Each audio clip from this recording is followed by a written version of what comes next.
फिर क्यों यूपीएससी की तैयारी हो रही थी? इसके मतलब आरक्षण छीनने की आपकी मंशा थी और आप अपने जैसे विचारधारा के लोगों को भर्ती करने की मंशा आपकी थी, तभी आपने 45 भर्तियां निकाली थी। बाद में हम लोग खड़े हुए संविधान की रक्षा के लिए, तब आपने वापस की।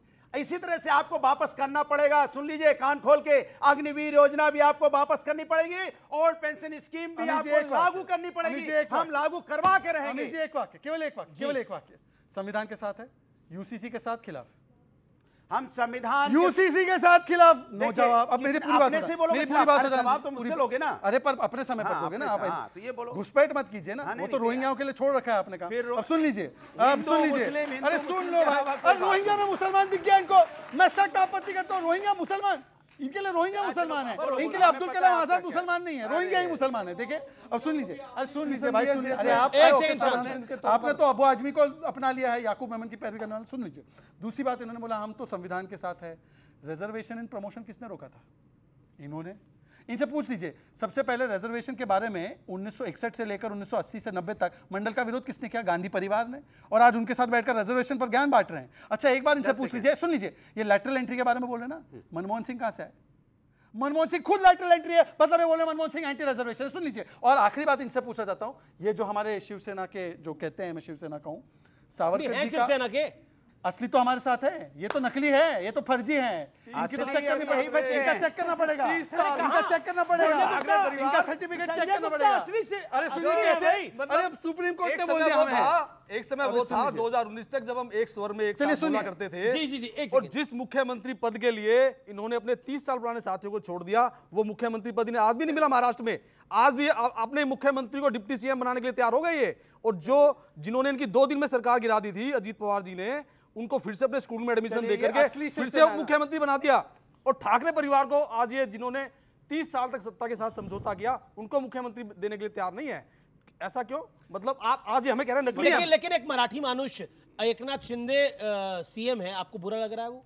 नहीं, हमें ये बुरा नहीं लग रहा। बाला नहीं लग रहा? नहीं, हमें देखिए अब कुछ बातें ऐसी हैं, जैसे हमारा शिवसेना का एक ही एजेंडा था। बाला साहब ये चाहते थे कि शिव सैनिक जो है वो महाराष्ट्र का मुख्यमंत्री हो, उनका ये सपना था हमेशा से ही।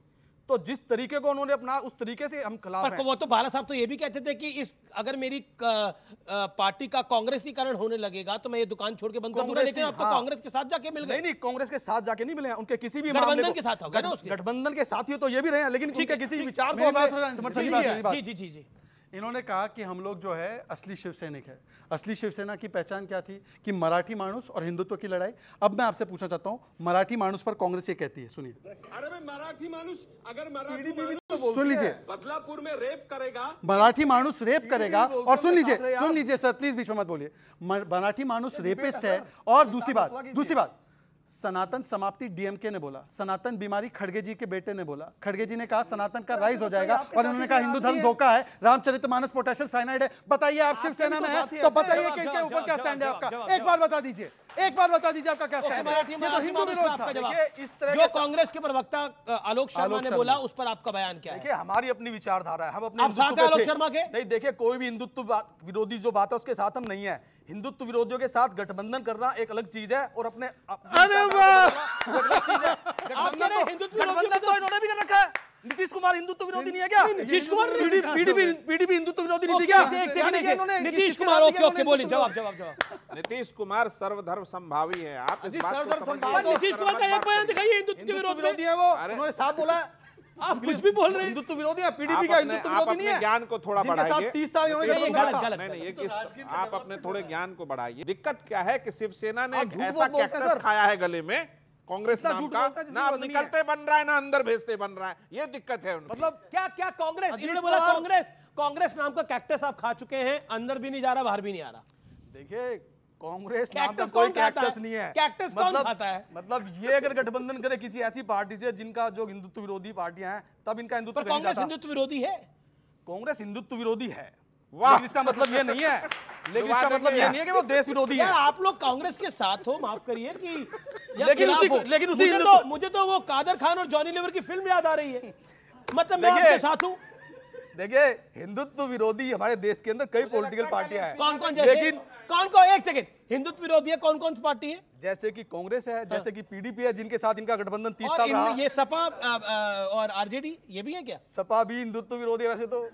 लेकिन इसका मतलब ये थोड़ी है ये भी हिंदुत्व विरोधी है। मुझे लगता है ये आपके अलायंस के भाई, जो सच है वो सच है, जो सच है वो सच है। अलायंस है आपके, ये आपका अलायंस है। सुनिए ना, जो राम मंदिर का समर्थन नहीं करते, जो राम मंदिर पे नहीं गए, वो हिंदुत्व विरोधी है। ये बड़ी बुरी तरह से पॉलिटिकल एम्बैरेसमेंट हो गई है अनुराग भदौरिया के लिए। अब क्या है कि इस तरह की भाषा जब इस्तेमाल की जाती है डिबेट में कि फलाना ये विरोधी वो विरोधी, तो बड़ी तकलीफ होती है। मुझे लगता है कि सबको अपनी सहमता से बात करना चाहिए। हम लोग किसी को भी ये बोलते हैं जो भी नहीं सुनिए कहें अपने आप को कि हम रुकिए। राम मंदिर का समर्थन नहीं करते, जो राम मंदिर का समर्थन नहीं करते, सुनिए ना, वो मूड में नहीं चुप होने के। अरे वो चुप होने के कोई फॉर्म में सच बोल रहे हैं। वो सच क्या बोल रहे हैं उन्हें नहीं पता, वो बोल क्या रहे हैं। नहीं देखिए ये नहीं महाराष्ट्र की पार्टी को गालियां दे रहे मुझे हैं, बोलने दो ना अपनी बात।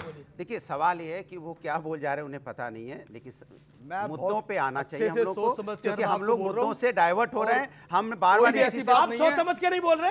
नहीं ऐसा नहीं है, मैं बहुत सोच समझ के बोल रहा हूँ। ऐसा नहीं है, अगर जो आदमी राम मंदिर पे नहीं जाने के लिए तैयार है, उसके प्राण प्रतिष्ठा प्रोग्राम पे जाने के लिए तैयार नहीं हुआ, वो हिंदुत्व विरोधी है। भैया गीता की कसम खा के आए हैं, ये गीता की सौगंध खा के आए हैं, जो बोलूंगा सच बोलूंगा। हाँ, सच के सिवा कुछ नहीं।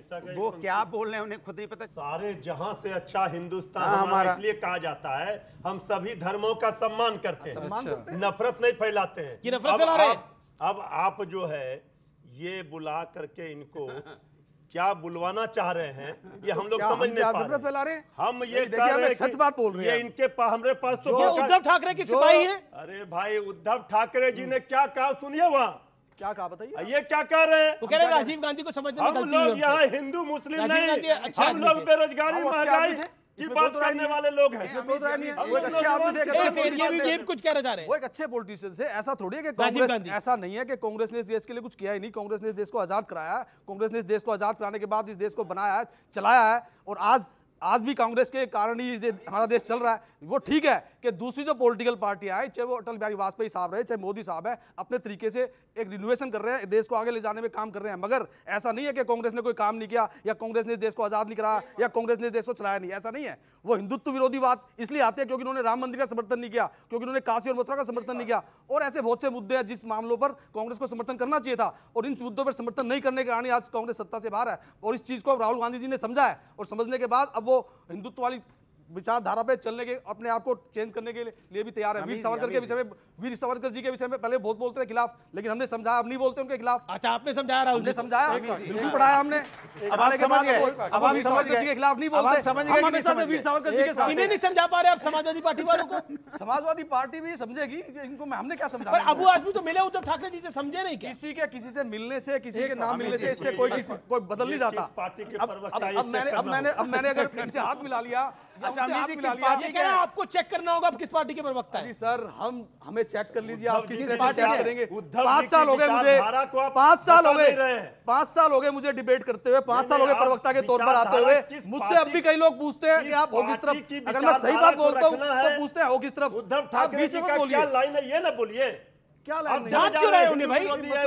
मतलब मैं क्या आपकी तरफ बोलने लगा? आप उद्धव ठाकरे जी की बात, उद्धव ठाकरे जी की तो बात करो। उद्धव ठाकरे जी ने क्या बोला वो बताओ। अब अमीर जी के चक्कर में पड़ रहे हो। जो बोला उन्होंने, आप अमीर जी के चक्कर में क्यों पड़े हो? आप उद्धव जी क्या कहते हो बताओ ना। देखिए अनीस जी का जो माइक है उधर आपसे हटेगा ही नहीं। कहा तो कि राजीव गांधी जी के समझने में गलती हो सकती है। हमारे एक प्रवक्ता से माइक हटा लो। इंडिया अलायंस कह रहा है हमारे एक प्रवक्ता से माइक हटा लो। ये जितनी देर बोलेगा हमारी पोल खोले जा रहा है। ये परेशान हो गए दोनों। वक्त एक ब्रेक का है व्यूअर्स। टक्कर के आज के एडिशन में रुकेंगे एक ब्रेक के लिए।